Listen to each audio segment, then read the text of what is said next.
Israel's response to overreaction. Can you comment?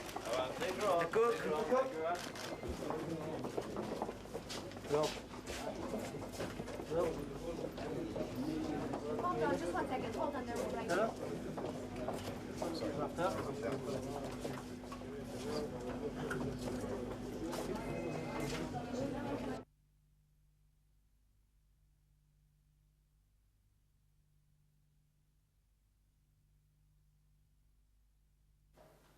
This afternoon and evening, I have visited Israel, and in Jerusalem I have met with the Defense Minister, the President, and I met for over an hour with the Prime Minister.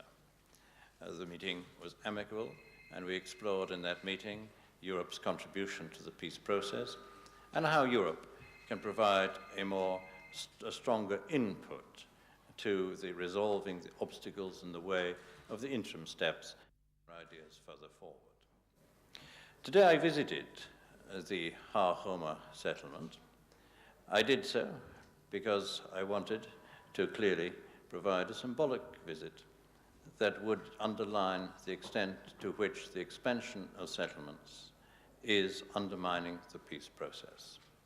And there has been no progress on the peace process since the announcement was made for Har Homa to go ahead.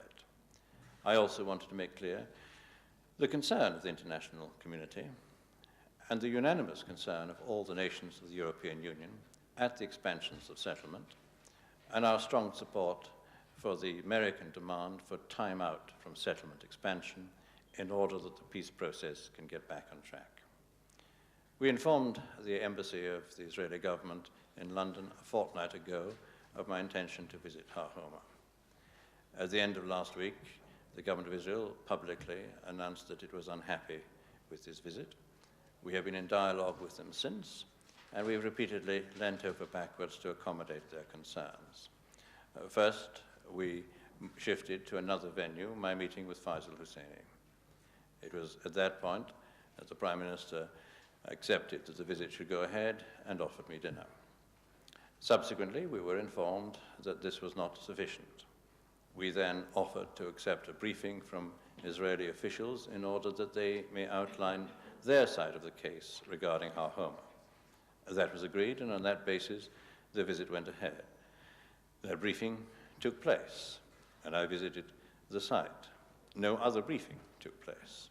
I am clear that we carried out the letter and the spirit of our agreement. I am not sorry to have lost a dinner. I have had 3 4-course meals already since I came to the Middle East.